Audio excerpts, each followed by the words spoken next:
It was Christmas Eve, and the small town of Evergreen was blanketed in a thick layer of snow.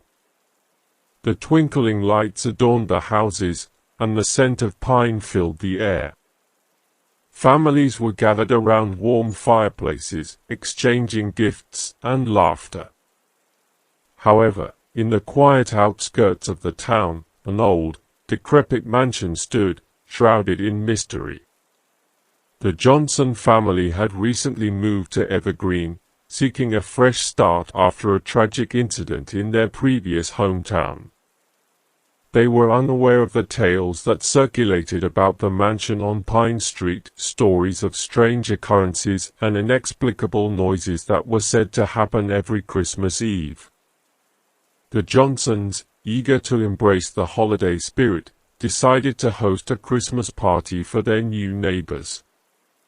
As the guests arrived, the warmth of the Johnsons' home contrasted sharply with the cold darkness outside.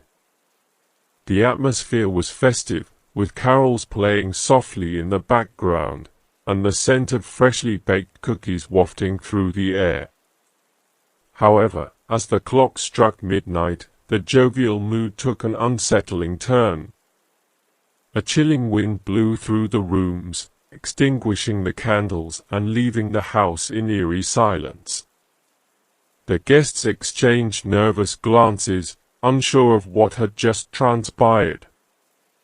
Mr. Johnson attempted to brush off the strange occurrence, attributing it to the drafty old house. However, their unease only grew when the lights flickered, casting unsettling shadows on the walls. The children, drawn to the allure of adventure, decided to explore the mansion. Armed with flashlights and a sense of curiosity, they tiptoed through the dimly lit corridors. As they reached the grand staircase, the temperature dropped, and a distant whisper echoed through the halls. The children hesitated but pressed on, drawn by an unseen force. In the dim light, they discovered a locked door adorned with a faded Christmas wreath.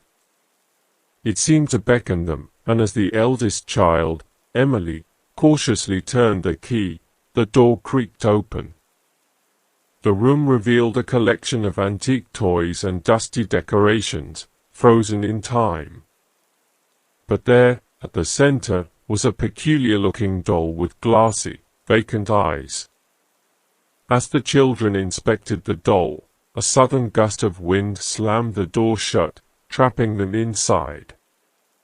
Panicking, they banged on the door, their pleas drowned by the increasing sounds of mysterious laughter and footsteps echoing through the mansion. The atmosphere became suffocating, and the air seemed to thicken with an unseen presence. Back in the living room, the adults sensed something was amiss. The once festive decorations now seemed ominous, and a haunting melody played on the piano, though no one touched the keys. Desperation set in as the parents raced through the mansion, desperately searching for their children. As they reached the locked room, the door swung open with a deafening creak. To their horror, the room was empty, the antique toys untouched. Only the peculiar doll remained, sitting in the corner with a malevolent grin. The once joyful Christmas party had transformed into a nightmare. In the distance, the clock struck 1, and the mansion seemed to exhale a ghostly sigh. The laughter and footsteps faded, leaving the Johnsons and their guests in a chilling silence. The children were never found, and the mansion on Pine Street returned to its quiet, foreboding existence.